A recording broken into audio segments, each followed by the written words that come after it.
There are kingdoms and companies that are the Switzerlands of the internet. These are data havens, and the information they host on the servers only they have access to are amongst the most secure, impenetrable, and inaccessible places on Earth. Some of these kingdoms and companies offer cybercriminals the privacy to conduct illegal information exchanges, malware attacks, spam dumps, ransomware breaches, and bulletproof hosting. Criminals have walked these halls, here today, gone tomorrow, emerging outside the reach of law enforcement and between international legislations. We're visiting some of the most dangerous places on the internet to find out where cybercrime goes to hide.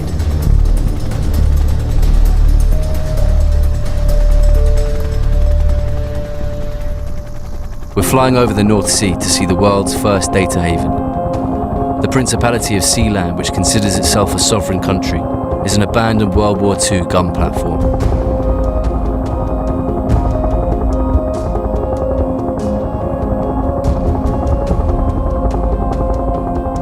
You're the Prince of Sealand? I am, yeah. The fort was situated in international water, and my grandfather decided, why not declare it a principality?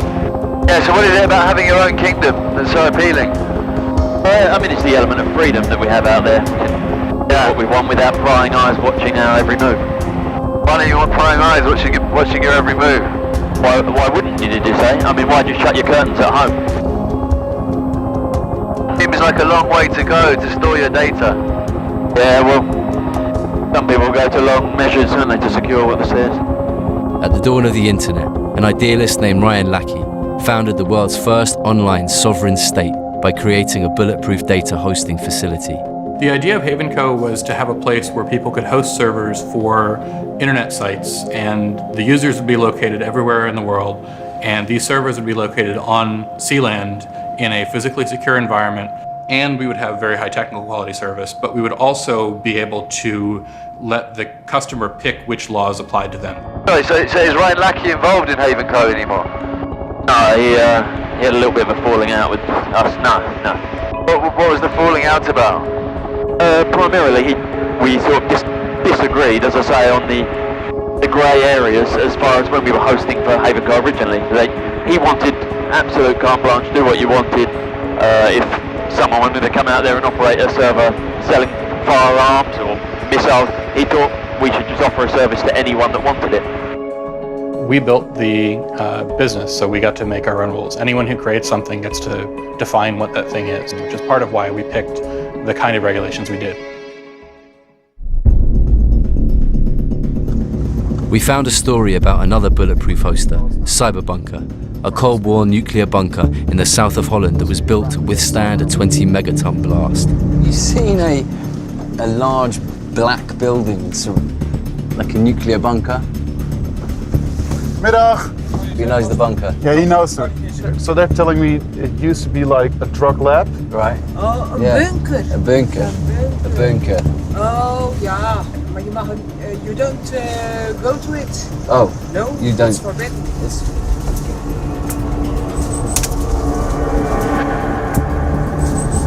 I'm not quite sure if this was a good idea. Cyberbunker was a notorious hoster for illegal materials, especially spam. It was also rumored to be home to numerous hackers. A battle is waging across the internet.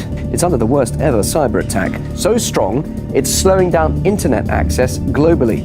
It's allegedly a strike from a Dutch web hosting company called Cyberbunker. Could somebody go to prison over this? Could somebody be fined? Is this going to be resolved? I doubt that the people that did the attacks are in any country where doing a DDoS attack is legal or where they can even be found. No, it's illegal what you're doing, right? After weeks of cryptic responses about whether we could actually get into Cyberbunker, I decided to try my luck.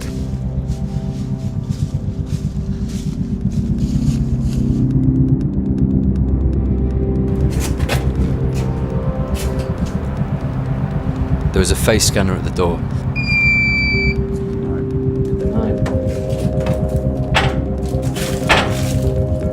It was clear that someone had also been using the facility quite recently. There were fresh coffee grounds in the trash, and an empty server rack had seemingly just been delivered. It became obvious that someone may have been inside at that very moment watching us. We decided it was probably time to leave.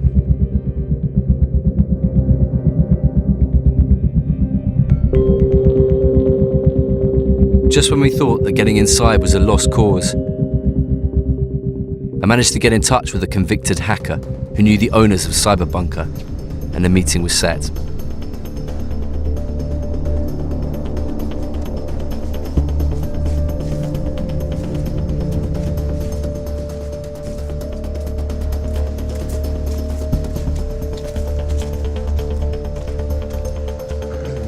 Raymond? Raymond, nice to meet you. Hi, Hayden. Roy? Roy, nice to meet you. How you doing? Fine. So you welcoming me into Cyberbunker? Well, that's the wrong name. That's in fact not the name. Oh, that's the what's the name now? It has a code. Right. Yeah. What's the code? NL01. This is the nuclear blast doors. Yeah. Of course, you're in the nuclear bunker, so that... What's the phone signal like down here? None. So these are your CCTV cameras Yeah. you've got around the place? Yeah. Yeah, we did notice them. I did try to get in the other day. Yeah. The only thing that I would say is it does say dog outside the gate, but there was no dog. We have silent dogs. It's incredible. It's straight out of Dr. Strangelove. So this was built to protect against Russian nuclear threat. Yeah. And now we're in the cyber world, and it's again providing the protection. Right. So you're doing a full circle. So we came here looking for Cyberbunker. This isn't Cyberbunker anymore. No. Our company is based upon trust. We want to provide high-end security for clients that are, well, trusting us with their most valuable data. And we are combining it with cybersecurity capabilities, and we're telling that it's not just concrete or an EMP shield that helps you out in terms of securing, but it's also protecting the fiber and the cryptography and all those stuff from nowadays. So with all the trends like cloud and big data and Internet of Things, that there's solely focus on cybersecurity and, let's say, the digital part of securing data. But you're doing the physical part as well. Now we're doing both. But why do you need the physical part? Who's actually going to break in here? Come on. And well, here, no one. If you're a company, you're storing your stuff here that you don't want anyone else to get their fingers on. Yeah. Okay, so here So in you the don't cyber store bunker. everything in the bunker. We don't have a concept that relies on one bunker, because one bunker is no bunker. Yeah. So you have at least two in one country, and then other bunkers in other countries, which gives you also advantages from a legislation perspective, from data protection laws and what's more beneficent for clients to have that data in. So who are you providing data storage for? Currently, we're not entitled to say. Okay. Well, typical, let's say, in generic terms, governments. But So potentially governments might want to store their information here because it's a safe place from military attack from other governments who might want to launch cyber attacks. for sure, we don't brag about locations. Yeah. We don't show pictures and movies from the inside. Yeah. Because in the end, that's not what clients are looking for. Ultimate security, high-end security. Yeah. This will probably be the first and last time you will see this bunker from the inside. It seemed Cyberbunker had evolved from a place where scammers and hackers go to hide to a place where governments and corporations do the same. There's different types of bulletproof hosting, and it depends on if you're a criminal or if you're legitimate or you just need your data in cold storage. You pick the bulletproof hoster who was best for your needs. I wanted to see an active data haven, one that touted its ultra-secure hosting. Embedded in a nuclear bunker 30 meters below the hills of Stockholm is a hoster called Bahnhof.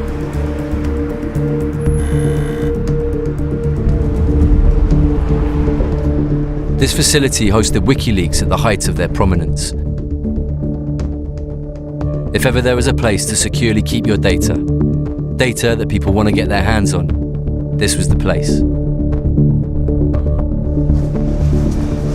Hayden, hi. Nice to meet you. I met CEO Jon Carlo, and he gave me a tour of the impressive facility.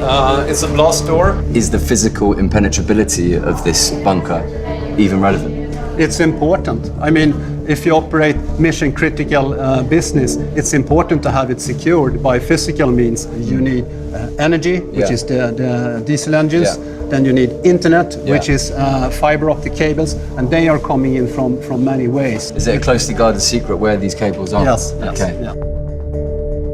Jon showed me where WikiLeaks servers had been, and he walked me up to the control room overlooking the facility.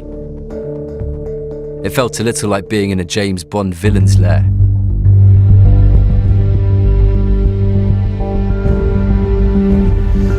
Back in London, I met with James Ball.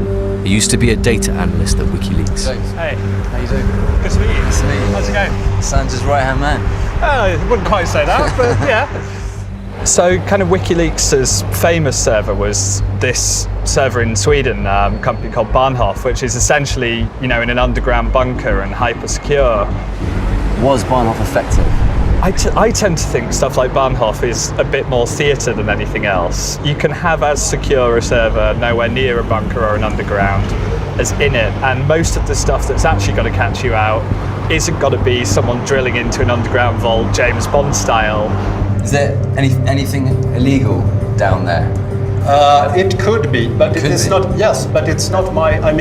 I don't open at any given moment. Yeah. There can always be some illegal material on the internet, but I don't open the boxes. I don't control what's on the boxes. I think we are the mailman, we are the bank.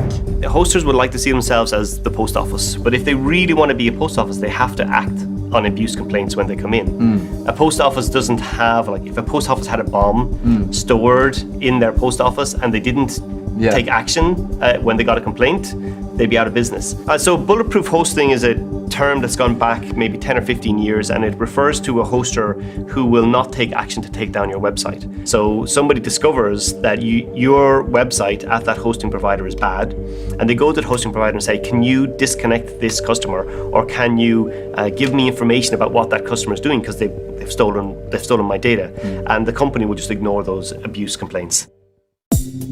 I was told corrupt hosters in Southeast Asia favour smoke and mirrors over hardened data centres. We found one such hoster, so we decided to track them down.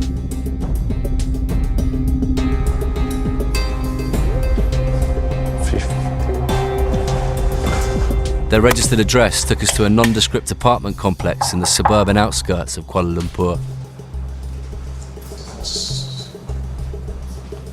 It's a residence. Yeah. This is like someone's flat, right? This the 6th level is all residences, so probably it's a residence office. Yes. Oh, hello. Hello. We were just wondering about the your neighbours. Yes. Syndicates. But you say they haven't been here for 3 years. They haven't been here for 3 Yes. years. Since I stay here, No one's there.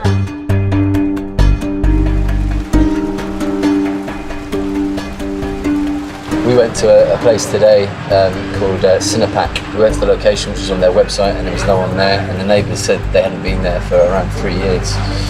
So there will be one specific group of people.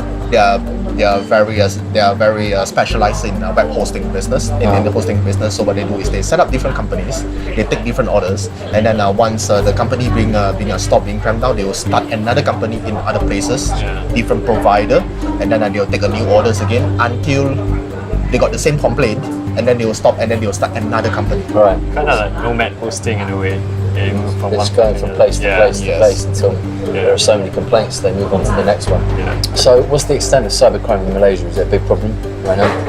I think the majority is on fraud and phishing attacks. So that is what we are seeing. I think mid last year there's a bunch of claim to be South African, which they managed to get access to the local ATM machines. So they managed to withdraw money like 30 million ringgit from the different ATM machines throughout Malaysia. But they hacked the cash machine. The cash machine, yes. A company called Ecotel that was rumoured to have ties to bulletproof hosting and cybercrime popped up on our radar. We had information on their current location, so we boarded a flight to The Hague to track them down. Oh, hi, is that Ecotel? Oh, I'm just looking to host some data on a server. I heard Ecotel was a good place to do that. I've got eclectic tastes, so I thought Ecotel might be the place. Oh, well, it was just sort of in the ether, your telephone number. Their offices are in The Hague. Okay.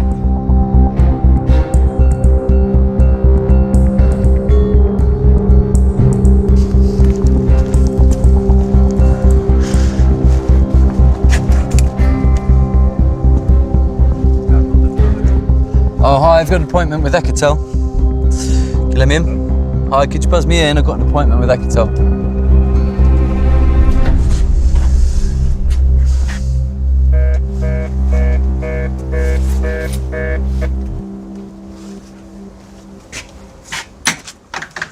Thanks. Nee, je gaat niet naar binnen. Huh? You don't come in. Do you know Ecotel? No, never heard of it. Ecotel is not here. Oh, I'm so sorry. So how do you know? But you just, I know they're in The Hague. is this your building? Go away. Is it your building? Oh, Please, go away. is it your building? Please go away. Why? Can I not come and see Ecotel if I've got an appointment? Yep, But what do you want? Just wondering if they've got their servers here. Don't take any pictures of me. Don't make me angry. Yeah. Look, we heard there was some nasty stuff on Ecotel servers. If there is anything on the servers that's not normal, Yeah. or not right, Then, it's removed. And any abuse yeah, they receive yeah, will be dealt with by Ecotel. Ecotel. Oh, that's good. So they're policing themselves. Stay away from me. Okay, sorry. I'm not your friend. Okay, all right. Okay.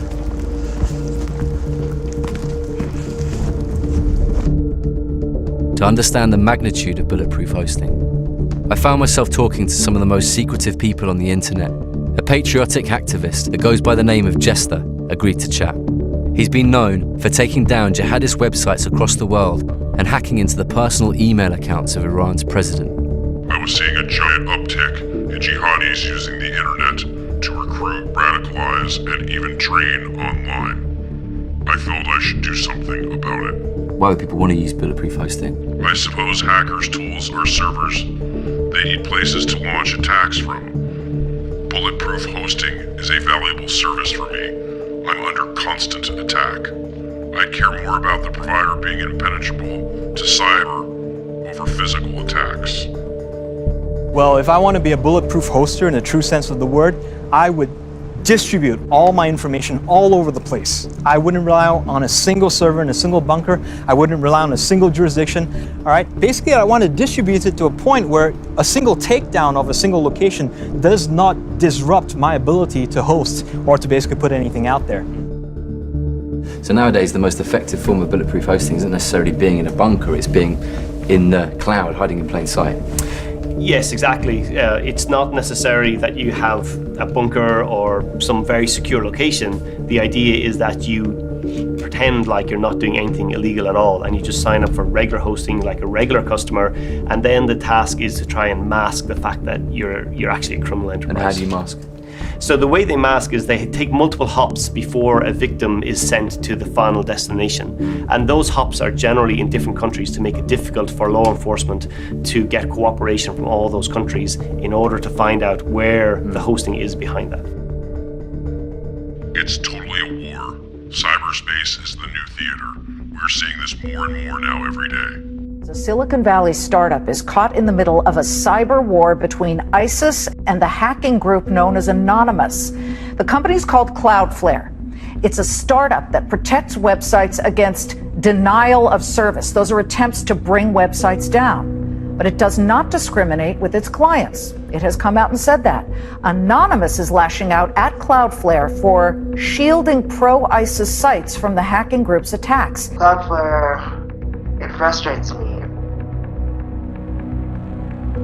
Frustrates all of us, even though we do have to use it to protect our site, but it's an American company and they're protecting many of the ISIS websites now.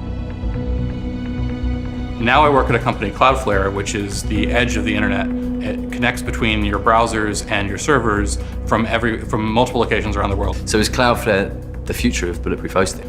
It is the future of how you reliably host internet content without censorship. Anonymous have recently accused you of having 2 of the top 3 ISIS websites. Yeah, that I can't really talk about. You can't talk about that, right?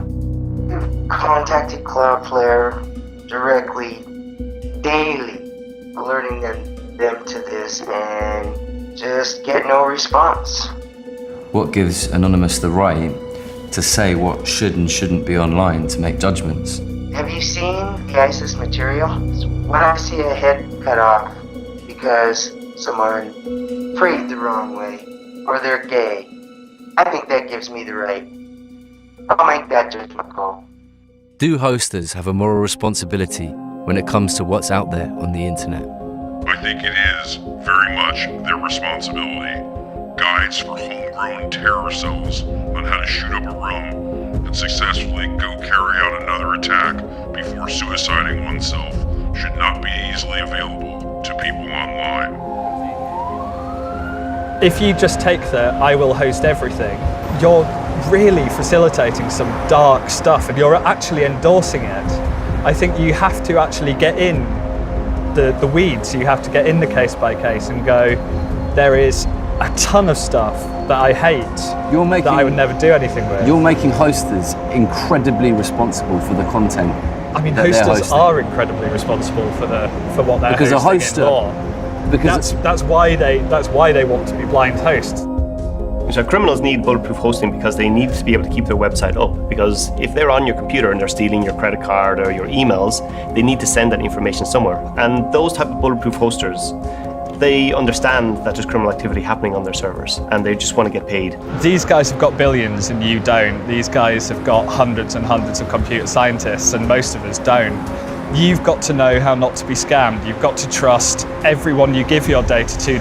So we have to actually just take personal responsibility for our own online security. I think we need to force companies to take responsibility for our data that they have, and we have to take responsibility for our data that we have overall. There's no absolute solutions, essentially. It's constant give and take. There's no magic bullet, there's no magic server. We are going to have to work this out for ourselves.